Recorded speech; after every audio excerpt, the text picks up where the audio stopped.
Good morning, Hampton Roads. How's everybody doing today? And welcome to Virginia's only local real estate investing podcast, where we get to talk about local investors, local deals, and all things local. I'm your host, the founder of the Master Investor Academy, and author of my best-selling book, Work Just Gets in the Way of Making Money, Scott Jelinek. If you guys have any questions, concerns, comments, properties you'd like to sell, things you'd like to discuss, you can go ahead and text me at 757-699-4227. That's 757-699-4227. So how is everybody doing today? I got a few things I wanted to discuss with you today. Before I forget, my friend the other day told me that I need to tell you guys to subscribe to the channel and click the like button in the beginning of the video, because some people don't make it to the end of the video to hear when I say that. Thanks, John. I think that's a good idea. So go ahead and do it. Click the like button, subscribe to this channel. If you're listening to the podcast, go ahead and subscribe and leave me a rating and review. Greatly appreciate it. Helps me get this out to more people. So a couple things I wanted to discuss with you. First off, it is Monday today. This weekend was absolutely beautiful. If you can't tell by the color of my face, I spent the entire weekend reading in my backyard. Saturday was only 65 degrees, but it felt like it was 85. I sat out back the entire day, and it was just beautiful. I sat out a little too long because I got a lot of color all over. Didn't realize you couldn't feel it. The weather just felt awesome. I never felt like I was burning, but I definitely got myself a tan over the weekend. So a couple of things I wanted to discuss with you. One is somebody texted me this morning in reference to property management companies. Am I looking to still do acquisitions? And so I realized that's something I never really discuss on here, and I need to, because you guys may have a contact. You may be somewhere else in the country and know somebody. And so I need to make sure that I'm telling people about this. So I also own a property management company that I have one right here in Hampton Roads. I have two actually in Virginia, but then I also have one in Charleston, South Carolina. I have one in New York, in Queens, in New York, and then I have one in Indianapolis, in Indiana. And we are currently looking for acquisitions. And so I wanted to make sure to say that, because someone texted me this morning and I said, you know what, I never talk about that and let anybody know. If you know anybody or yourself or in the property management business and you may want an exit, we are constantly looking for acquisitions. So by all means, shoot me a text if you either know somebody or yourself that might be interested in selling a property management company. All right, enough about that. Something else I wanted to tell you is last week was an absolutely unbelievable, epic week for me, for my business. I purchased 10 properties last week, and I am not going to tell you about them today because I want to wait till they close, and then I'm going to tell you the entire story about them. But it was an epic week, 10 properties in 1 week. It was an absolutely epic week. I believe I'm going to be holding all of them, and we'll tell you about it after the closing. I'm going to tell you in detail because you guys are really going to enjoy this story because it's absolutely epic deals. So what else did I want to talk to you about? Okay, the big thing I wanted to talk to you about today, and this comes up all the time, is the differences between co-wholesaling and daisy chaining. And first, I want to explain to you what each of them are, and then I want to go through what is right or wrong and what you should and should not be doing. So co-wholesaling, this is easy. I co-wholesale. I co-wholesale all the time. Co-wholesaling is, you know, a guy, and you may not even know him. You may see an ad. You know a guy that has a property for sale that he has under contract that he's trying to wholesale. You either can connect with him and make a deal, like say, oh, if I find a buyer, we can split it or work on some kind of split. That's not the way I do it, but you can do that. You can contact him and say, hey, I see you're selling it for this much. If I'm able to find you a buyer, can we work out some kind of split where you get paid an amount?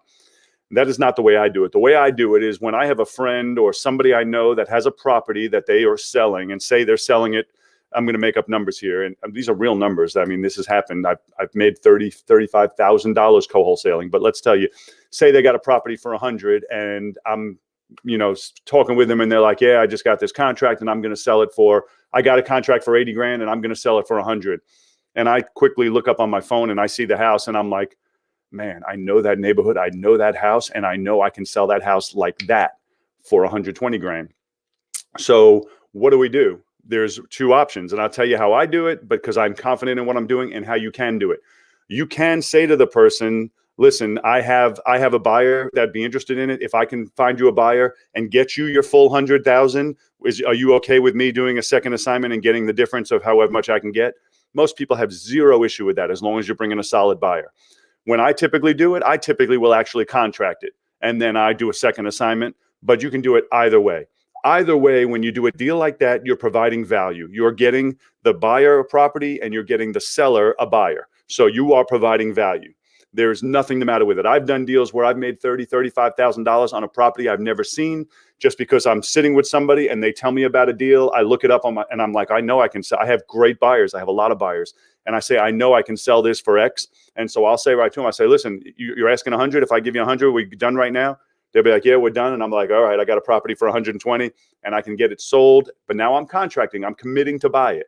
That's the difference. I'm committing to buy it. I've had a situation. I'm going to tell you a funny story once. I had a situation. A friend of mine was sitting at my bar at my house and he's telling me about a property. And mind you, this one I only made $5,000 on, but still, he's telling me about a property that he just contracted that day. And he's talking, he's telling me all about it. And I say, so what's your plan? He says, I'm going to rehab it. And he got a really smoking good deal. He's like, I'm going to make 80 grand rehabbing it, right? 80 grand. That's a lot of money rehabbing it. So anyway, so I'm looking at the house and I know that neighborhood and I know the house and I just wholesaled one like probably 10 doors down, across the street down the block, but about 10 houses away. So anyway, so I said to him, I say, listen, let me ask you a question. If I can get you 80 grand right now and you don't rehab it, would you take it? And he's like, yeah, Scott, if you can get me 80 grand and I don't rehab it, yes, I will. I will take that deal. And I could have gotten significantly more, but the problem was it was occupied and we did not have access to get inside. So I can only sell it to somebody who trusts me implicitly and not just trust me because I didn't even get inside, had to trust the guy I was buying it from. So anyway, so I ended up doing a deal with him where I was getting it. He was getting his 80 grand and then I sold it to another guy. And mind you, I only got 85 grand. So I only made 5 on it. But this happened sitting, drinking a beer at a bar. He's telling me about it. I knew the neighborhood. I knew the house. I knew what my buyers would pay. And I could have probably made 15 grand on it if I was able to get him inside, but I couldn't get him inside in this particular situation. So anyway, that's just I've had another situation. I'm going to tell you one more and then we'll get on to daisy chaining. I've had another situation where I had a guy, I was in his office. He's a friend. And I was in his office and I was like, hey, what's happening? He's like, oh, I just got a contract this morning. And I was like, oh, tell me about it. So he's telling me about it. I'm looking it up on my phone while he's telling me. And I was like, well, what are you going to do with it? He's like, I'm going to wholesale it. And I said, for how much? And he says 120. And I knew the exact house and I knew I've sold exact ones like it to my buyers for 145. And so right off the bat, I said, well, let me ask you a question. If I can give you 120 right now, are we good? He says, you give me 120, we're done. So right there, I texted the other guy and I said, hey, I got this house. And I went out and showed it to him. And I did the double assignment, which co-wholesaling double assignment. And I made $25,000 on it. And he actually only made $20,000 on it. Why did I get paid? Because I have an unbelievable buyers list. And that makes all the difference in the world. Some people are just putting stuff on Craigslist and Facebook or blasting it to thousands of people. I always, we'll talk about it I always text people one at a time and I have an unbelievable buyers list. So now let's talk about what daisy chaining is. And daisy chaining is something that most investors, including myself, absolutely hate. And we wish didn't exist, but new people always get into the business and do it. And it's absolutely horrible and it's no good for anybody. So what daisy chaining is where you get an investor who sees a property. Let's say it's on Facebook Marketplace, or he got an email blast on a property and it says, okay, the same scenario, this house is for 120,000.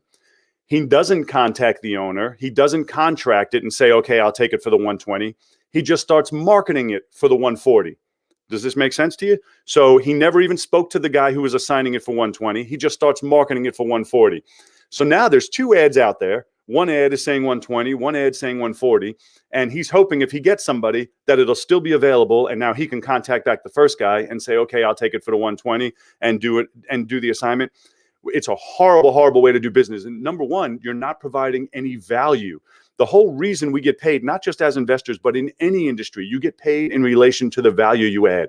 If you just find something online and you don't commit to even buy it, you don't contract it, you don't work a deal with the seller, and you just say, I'm just going to remarket it, you're not providing any value. All you're basically doing is scamming. You're scamming, basically. You don't even have a contract and you're selling it to somebody. That's daisy chaining. They just basically, I've had people send me an email blast with my own property that I'm selling for a different price. And I laugh. And at first you don't laugh because you think, uh-oh, did this seller sign 2 contracts? And no, they didn't. The guy just saw me advertising it, or somebody got a text from me and then he remarketed it trying to mark it up. I don't mind if somebody wants to sell something that I'm selling for a higher price, but you got to contract it with me first. You can't just see it and put it out there. You're wasting everybody's time because for all you know, it's already gone. And now there's people out there looking at it. There's people working on it, and there's nothing even available for sale. So I hope I'm making this clear to you and making sense. Daisy chaining is horrible, and it's something I highly suggest you do not do it. Don't just find a property on Facebook Marketplace and then try and sell it to people, because you're not providing any value whatsoever. Now, if you know you have a buyer and you know you can sell it, well, that's okay to do it if you find it online, but contract it. Contract it, or at least speak with the owner and work a deal and tell them, listen, I have it, I see you're selling it for 110. I'll agree to buy it at 110, but I'm going to, and tell them exactly what you're going to do.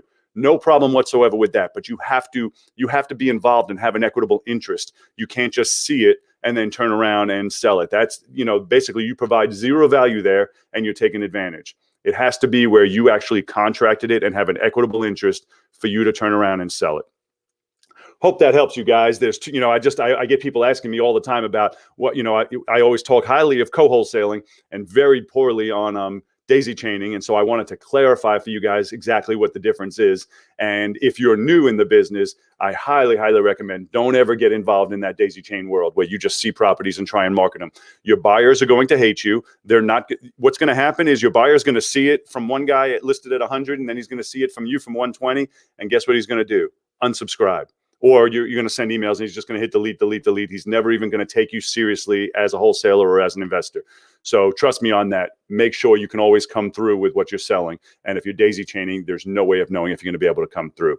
All right, guys, that's all I got for you guys today. Do something today that your future self is going to thank you for. If you have not done so already, go ahead and click the like button so that I know you're out there, and subscribe to this channel. Greatly appreciate it. Helps me get this out to more people. And I look forward to seeing you guys tomorrow. Same flipping time, same flipping channel. I will see you then. Have a great day.